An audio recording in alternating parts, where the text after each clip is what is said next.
Assalamualaikum warahmatullahi wabarakatuh. Alhamdulillah wassalatu wassalamu ala Rasulillah wa ala alihi wa sahbihi wa mawalah la haula wala quwwata illa billah. Subhanakallahumma wa bihamdika asyhadu an la ilaha illa anta astaghfiruka wa atubu ilaik. Rabbi shrah li sadri wa yassir li amri wahlul 'uqdatam min lisani yafqahu qawli. Amin ya rabbal alamin. Alhamdulillah, untuk kesempatan kali ini kita masih diberikan banyak sekali kenikmatan oleh Allah Subhanahu wa taala. Antara lain nikmat iman, nikmat Islam, dan nikmat-nikmat lainnya yang nggak bisa saya sebutkan satu persatu. Dan saya bikin video ini itu kemarin itu sempat telat 1 hari ya, yang video yang semestinya kemarin itu bikin video tapi enggak, karena di hari kemarin itu saya mudik, jadi saya nggak bikin video, makanya ya, jadi yang nunggu video saya kemarin itu kok nggak ada, mohon maaf ya, karena saya sedang mudik. Dan sekarang saya sudah kembali ke rumah, dan alhamdulillah sekarang saya sudah megang kitab Fathul Wahhab. Ya, meskipun ini cetakan cetakan Indonesia banget, yang rapet gitu ya, tapi nggak masalah. Nah, kemudian yang kedua, salawat serta salam tak henti-hentinya kita haturkan kepada junjungan kita semua, Nabi besar Muhammad Shallallahu Alaihi Wasallam, yang menjadi uswah hasanah kita semua. Uswah hasanah dalam, terutama ya, uswah hasanah dalam menjalankan 10 hari terakhir di bulan Ramadan. Ya. Karena sekarang kita sudah memasuki 10 hari terakhir di bulan Ramadan. Jadi, apa yang harus kita lakukan di 10 hari terakhir bulan Ramadan? Ya, kita niru Nabi melakukan apa saja ya, meskipun kita menyontoh beliau itu nggak bisa 100% ya, setidaknya itu ada mirip-miripnya lah gitu kan. Kita sebagai umatnya masa nggak menyontoh nabinya, kan seperti itu. Nah, selanjutnya untuk pembahasan kali ini, sebagaimana yang saya mention kemarin, kita akan membahas mengenai babul iktikaf ya. Kalau di kitab saya ini cetakan Nurul Huda ya, Surabaya, itu ada di halaman 125 ya, bab iktikaf. Jadi kita mulai saja, dan seperti biasa kita awali dengan membaca suratul Fatihah yang hadiahnya kita haturkan kepada Roh Syekh Zakaria Al-Ansori. Bismillahirrahmanirrahim. Ila hadratin Nabi Mustafa Muhammadin sallallahu alaihi wasallam wa alihi wa azwajihi wa dzurriyyatihi wa ahli baitihi wa ila hadrati Rohi Syekh Zakaria Al-Ansori wa usulihi wa furu'ihi. Al-Fatihah. Bismillahirrahmanirrahim. Alhamdulillah rabbil alamin. Arrahmanirrahim. Maliki yaumiddin. Iyyaka na'budu wa iyyaka nasta'in. Amin. Bismillahirrahmanirrahim. Qala al-musannifu rahimahullahu ta'ala wa nafa'ana bihi wa bi ulumihi wa bi ulumi sa'iri salihin wa bi ulumi masyayikhina fid dharain. Amin ya rabbal alamin. Oh ya, untuk gambar di video saya ini kurang jernih ya. Ini saya pakai Xiaomi Redmi Note 12 yang biasa ya. Itu kameranya seperti ini. Lebih baik yang kemarin ya. Kalau yang kemarin itu saya pakai Xiaomi Redmi Note 6 yang udah lama sih, sudah kemarin ini itu jernih. Kalau yang sekarang kok agak gimana gitu warnanya. Nah, jadi langsung saja kita mulai. Bismillahirrahmanirrahim. Kitabul Iktikafi. Ini merupakan kitab yang menjelaskan seputar iktikaf. Huwa lugotan al-lubthu. Iktikaf secara bahasa itu memiliki arti menetap, ya, berdiam diri gitu ya. Wa syar'an al-lubthu bi masjidin min syakhsin makhsusin biniyatin. Nah, untuk definisi iktikaf menurut syara adalah berdiam diri di masjid min syakhsin, yang dilakukan oleh seseorang, makhsusin yang tertentu. Ya, otomatis dilakukan oleh orang tertentu, tidak bisa oleh semua orang. Jadi yang bisa melaksanakan iktikaf, dan iktikafnya itu memang mendapatkan pahala ya, ada ciri-cirinya, enggak semua dipukul rata. Di antaranya itu seperti orang itu Islam, terus dia itu dalam kondisi suci dan lain-lainnya ya, enggak bisa dipukul rata ini. Biniati dengan niat. Nah, ini dengan niat, otomatis kalau misalkan orang tadi itu ada di dalam masjid dengan sudah memenuhi syarat dan dia tidak niat iktikaf, ya berarti tidak mendapatkan pahala iktikaf ya, itu ruginya. Wal aslu fihi qoblal ijma'i. Nah, untuk dalil atau asal yang menjelaskan iktikaf sebelum ijma' ulama adalah ayat di surat Al-Baqarah ya. Wala tubashiruhunna Dan janganlah kalian bergaul atau mencampuri istri kalian. Kalau nggak salah lanjutannya itu wala tubasyiruhunna wa antum akifuna fil masajid ya. Janganlah kalian bergaul atau mencampuri istri kalian sedangkan kondisi kalian itu sedang beriktikaf di masjid. Itu di surat Al-Baqarah. Cuman kalau di kitab saya ini nggak ditulis surat apa gitu ya. Wa qauluhu ta'ala, dan dalil lain yang menjelaskan hal itu adalah firman Allah Ta'ala lagi. Dan ini surat Al-Baqarah lagi. Wa ahidna ila Ibrahim wa Ismaila an tahira baitiya lit-taifina wal 'akifina wa ruka'is sujud. Lanjutannya seperti itu. Tapi kalau di kitab ini itu mana tadi lit-taifina wal 'akifina wal atsba'i. Wal atsba'i dan yang menyertainya mungkin seperti itu ya. Jadi artinya wahidna, dan ingatlah ketika kami memberikan wasiat ila Ibrahim kepada Ibrahim wa Ismail dan Ismail. Wasiatnya apa? Antahira baitia, untuk kalian berdua membersihkan rumah saya, masjid ya maksudnya.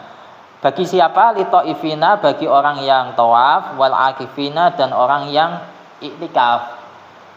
Litaifina wal akifina wa ruka'is sujud, dan orang-orang yang rukuk dan orang-orang yang sujud. Lanjutannya seperti itu. Rawahu asy-Syaikhaini. Nah, untuk ini juga yang kalau nganu masih bingung ya, kalau yang baru baca. Maksud dari rawahu asy-Syaikhaini, hadis ini diriwayatkan oleh Imam Bukhari Muslim. Itu ada hadis yang menjelaskan mengenai iktikaf, dan hadis tersebut itu berisi firman Allah Ta'ala tadi yang dua tadi, dan itu diriwayatkan oleh Imam Bukhari Muslim. Itu maksudnya ya, bukan firman Allah Ta'ala ini diriwayatkan oleh Imam Bukhari Muslim, bukan ya, bukan seperti itu. Nah, sekarang kita masuk ke inti pembahasan. Sunnah disunahkan al-i'tikafu, melaksanakan i'tikaf. Kulla waktin, nah kesunahannya itu di setiap waktu. Berarti kalau di setiap waktu itu enggak memandang itu waktu waktu makruh ya. Waktu-waktu yang dimakruhkan untuk sholat itu enggak mempengaruhi waktu i'tikaf. Ya, meskipun i'tikafnya itu dilakukan setelah sholat subuh, dilakukan setelah sholat asar, itu tetap sunnah. Ya. Li'tlaqil adillati, karena menunjukkan kemutlakan dalil yang menjelaskan hal tersebut ya. Dalilnya itu mutlak, tidak disebutkan waktunya kapan. Wa fi asyri ramadhana al-akhiri afdalu. Nah, sedangkan untuk melaksanakan iktikaf di 10 hari terakhir Ramadan itu lebih utama. Minhu fi ghairihi, dibandingkan iktikaf fi ghairihi, di dalam selain asyri Ramadan al-akhir itu. Nah, kenapa kok iktikaf di 10 hari terakhir bulan Ramadan itu lebih utama? Limuwadobatihi, karena adanya pembiasaan atau terus-menerus dilakukan oleh Nabi Shallallahu Alaihi Wasallam. Ya.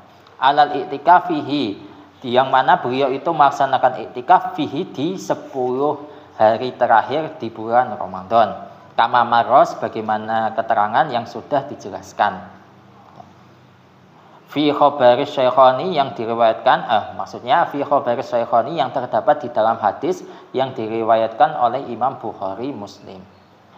Wa qalu fi hikmatihi, dan para ulama menjelaskan mengenai hikmahnya iktikaf ya. Nah, kenapa kok iktikaf itu lebih utama dilaksanakan di 10 hari terakhir di bulan Ramadan? Lilailatil qadri, untuk mencari malam Lailatul Qadar. Di sini maksud dari lilailati adalah ai litolabi lailati. Ya, ai litolabi lailatil qadri. Maksudnya atau dalam rangka untuk mencari malam qadar. Ya. Allati hiya, yang mana malam qadar ini kama qala ta'ala, sebagaimana firman Allah Ta'ala, khairum min alfi syahrin. Ya. Yaitu malam yang lebih utama daripada 1000 bulan. Jadi ini ya bandingannya. Malam Lailatul Qadar ya, atau malam qadar itu lebih utama dari 1000 bulan. Bukan maksudnya itu sebanding dengan 1000 bulan. Kan perspektif orang itu salah ya. Malam Lailatul Qadar itu seperti 1000 bulan. Salah, malam Qadar itu lebih utama dari 1000 bulan. Kalau 1000 bulan itu hitungannya itu 82 tahun lebih 4 bulan atau berapa itu. Kalau malam qadar itu lebih dari itu, bisa 100 tahun, bisa 1000 tahun, 10.000 tahun, pokok lebih utama. Gitu ya hitungannya. Bukan seperti kata-kata Ustadz itu. Oh, kalau kalian itu ibadah di malam qadar, itu kalian sama seperti ibadah selama 1000 tahun, 1000 bulan. Lebih daripada 1000 bulan. Entah itu 10.000 bulan, 100.000 bulan, 1 juta bulan, pokok lebih utama ya. Patokannya khairun, bukan yastawi, ya, bukan sepadan. Itu aku yang sering sama ustadz-ustadz itu kenapa menjelaskan lebih utama dari 1000 bulan itu maknanya itu yastawi, sama. Padahal keterangan itu jelas khairun, lebih utama gitu. Jadi itu ya, saya luruskan mengenai redaksi khairun. Maksudnya adalah al-amalu fiha khairun minal amali fi alfi syahrin laisa fiha lailatul qadri.